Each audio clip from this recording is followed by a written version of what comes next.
A ver, hay que imaginarse el oficio del ladrillero, pero en serio. No la idea, sino la sensación. Es meter el cuerpo a la tierra, el dolor de espalda de excavar, el olor penetrante del estiércol que se mezcla. Sí. Batir ese lodo con los pies y sentir el frío del agua que en invierno te corta. Y luego, el otro extremo, el calor de los hornos, un calor que te seca por dentro. El autor del libro que tenemos hoy, Tomás Osuna, lo resume con una frase que, híjole, es demoledora. Fabricar, producir, crear ladrillos es una de las actividades más sufridas. Y es que esa frase es la puerta de entrada a todo. Porque esto, que se basa casi por completo en su autobiografía, La vida de un ladrillero, no es la típica historia de éxito de, no sé, de un garaje en Silicon Valley. Para nada. Empieza en el lodo. No es un manual para hacerse millonario. Es sobre cómo se forja un carácter a base de pura exigencia física y a veces de señalamiento social. Exacto. Esa es la misión de hoy. Ir más allá del empresario y descubrir los cimientos de la persona. La pregunta es, ¿cómo alguien que empieza con tan poco en un entorno tan rudo llega tan lejos sin perderse en el camino? Y vamos a ver que su historia se levanta, literalmente, ladrillo a ladrillo, sobre valores como la gratitud, la resiliencia y una humildad a prueba de todo. El viaje arranca en 1961. La familia de Tomás, por un consejo de su tío Basilio, se muda a la colonia ladrillera. La promesa era simple. Ahí, por lo menos, nunca les iba a faltar trabajo. Pero su primer hogar... El primer hogar. Eran 2 cuartos hechos con aforre, que son estos ladrillos de desecho, los que no sirven. Los que no pasan el control de calidad. Justo. Y el techo era de tule. O sea, me imagino que cada lluvia era un desastre. ¿Cómo procesas eso de niño? ¿Sabes? Ahí está la clave de todo.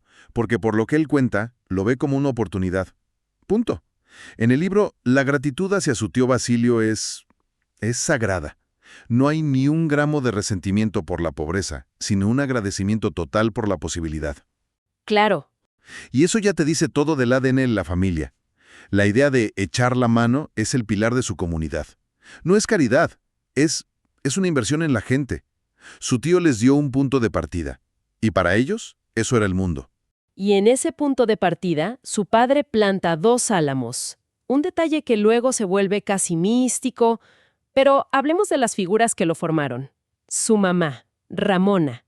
Él la describe como una mujer de acero. Una fuerza de la naturaleza. Totalmente. Para darnos una idea, cuenta que en una tortillería llegó a hacer hasta 1,600 tortillas en un solo día.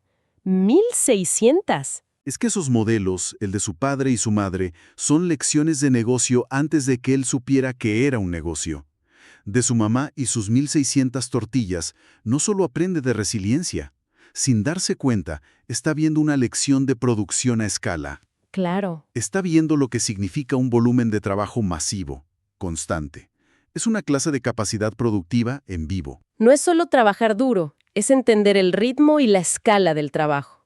¿Y de su padre?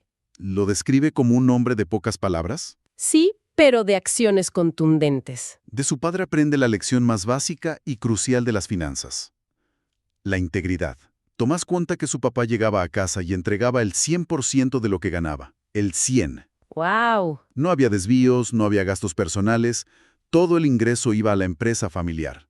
Es disciplina financiera en su estado más puro. Con esa escuela en casa, pues no sorprende que empezara a trabajar casi desde niño.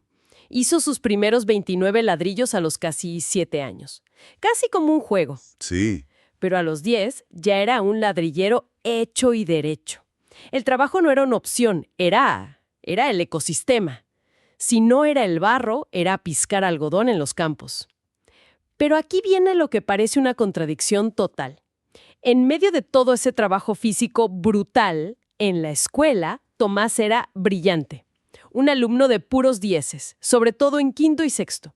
Uno pensaría, bueno, ese es su boleto de salida. No, pero no. Y las razones que da para no seguir son una mezcla muy compleja de pragmatismo, lealtad a la familia y una herida social muy temprana. Por un lado, lo práctico. La secundaria estaba a 12 kilómetros, un viaje casi imposible para ellos. Claro. Por otro, la lealtad. Él mismo dice que no quería que su mamá, esa mujer de acero, siguiera con esa friega solo para que él estudiara.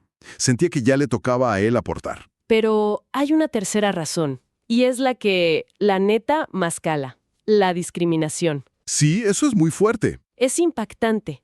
Él cuenta que a pesar de sus calificaciones perfectas, sus maestros nunca lo elegían para las competencias académicas. Siempre preferían llevar a los que él llama los cremonas, los hijos de familias con más dinero, mejor vestidos. A él, al hijo del ladrillero, simplemente lo hacían a un lado. Y si conectamos eso, vemos que esa experiencia no le genera un rencor que lo paralice. Al contrario, le da una conciencia social muy afilada.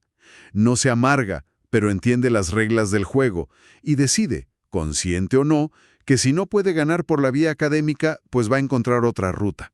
Es como si dijera, no me quieren en su competencia. Perfecto, voy a crear mi propia competencia. Y la forma en que lo demuestra, no hombre, es increíble. Narra que 36 años después, ya como un empresario consolidado, buscó a una de esas maestras en el directorio. Sí, esa anécdota es buenísima. La encontró, la llamó y la invitó a visitar sus negocios. No para restregarle nada, ¿sabes? Sino para cerrar un ciclo, para mostrarle sin una sola palabra de reproche lo que esa inteligencia que ella ignoró fue capaz de construir. Fuerza para todo esto. ¡Qué fuerte! Transforma una herida en su máxima fuente de orgullo. Pero antes de ese triunfo silencioso, vino la caída, el punto más bajo de su vida. Primero, su madre se enferma de gravedad, una enfermedad que dura 4 largos años. Y justo después, en 1980, cuando él tiene 25, su padre muere. Uf. Tomás usa sus propias palabras para describir ese momento, y son demoledoras. Se sentía completamente derrotado y sin rumbo. Ese es el punto de quiebre clásico del viaje del héroe, ¿no? La pérdida de la figura paterna, que era su ancla, su modelo, lo deja en el fondo del pozo. Es el momento en que, como él mismo dice, tiene que sacar la casta. Es la prueba de fuego. Ahí es donde se ve si los cimientos que le dieron sus padres son lo suficientemente fuertes. Y la reconstrucción empieza, como suele pasar, no con un plan de negocio, sino con un golpe del destino. En la boda de un primo conoce a una joven, Socorro, que se convertiría en su esposa, y ese encuentro le da algo que había perdido, un propósito, una razón para dejar atrás esa vida desorientada de bares y billares en la que se había hundido. Es un recordatorio fascinante de que los grandes catalizadores profesionales a menudo son personales. No fue una hoja de cálculo lo que lo reencaminó, fue una decisión de vida. El deseo de construir un futuro con alguien le dio la energía para reconstruir su propio futuro. Ok, ya tiene el propósito. Pero le faltaba lo de siempre, la lana, el dinero. Y la forma en que lo consiguió es algo que no te esperarías. ¿De dónde saca el capital para empezar su propia ladrillera? La respuesta, jugando al póker. Es que si esto fuera un guión de película, te dirían que es demasiado increíble para ser verdad. Durante 6 meses, su principal fuente de ingresos no fue el barro, fue la baraja. A ver, espera. ¿Me estás diciendo que financió una ladrillera, el negocio más terrenal y de esfuerzo físico que existe, con dinero ganado en partidas de cartas? Exactamente, es una locura. Mientras de día pensaba en lodo, agua y fuego, de noche leía caras, calculaba probabilidades y detectaba engaños. No bueno. Esto rompe por completo el mito de trabaja duro y ya. Demuestra que la inteligencia práctica, la de la calle, a veces es más importante que cualquier plan formal. El póker le enseñó a manejar el riesgo, a saber cuándo ir con todo y cuándo retirarse, a leer a la gente. Él mismo cuenta que se volvió tan bueno que los otros jugadores, convencidos de que hacía trampa, llegaron a prohibirle que barajara o repartiera. Claro. Pero él asegura que era pura habilidad.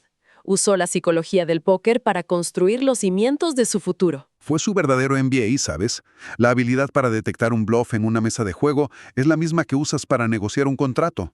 Usó una habilidad no convencional, casi de tahúr, para financiar el sueño más tradicional del mundo. Esa dualidad lo define, sí. Y ya con el capital inicial de esa forma tan peculiar, faltaba un último empujón. Y ese empujón vino una vez más de la misma persona que empezó todo, su tío Basilio. Increíble. Tomás ya estaba planeando irse a otro pueblo, a Hechicero, para empezar de cero. Pero su tío lo detuvo. Y no solo con palabras. Le insistió en que se quedara en la colonia ladrillera, en su tierra, con su gente, y respaldó su consejo con acciones. Le ofreció apoyo con camiones, con equipo, con todo.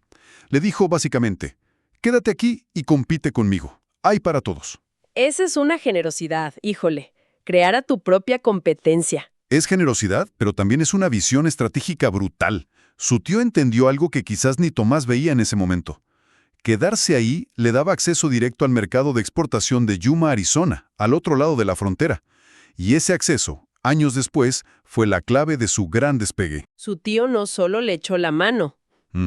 Le señaló el mapa del tesoro. Fue el mentor que le dio el empujón final en la dirección correcta. Entonces, para cerrar, si vemos el cuadro completo, la historia de Tomás Osuna nos obliga a redefinir qué es el éxito. Su éxito no se mide solo en las plazas comerciales o los negocios que construyó, se mide en la familia que formó, en la lealtad a su comunidad y en nunca olvidar el lugar que él llama su rancho de mis amores. Exacto. Su trayectoria invierte por completo el concepto de origen. Para muchas historias de éxito, el origen es un lastre del que hay que escapar. Para él es la fuente misma de su poder.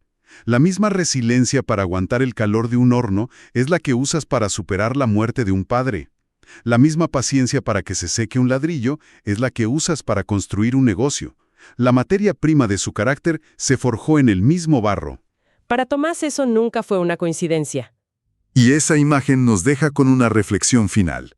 Más allá de si fue coincidencia o no, nos obliga a preguntarnos, ¿qué árboles simbólicos hay en la vida de una persona? ¿Qué cosas en nuestro entorno se marchitan o florecen con nuestros grandes cambios, con nuestras pérdidas y triunfos? Y sobre todo, ¿qué nos dicen esas conexiones sobre las raíces que nos sostienen y el camino que hemos elegido?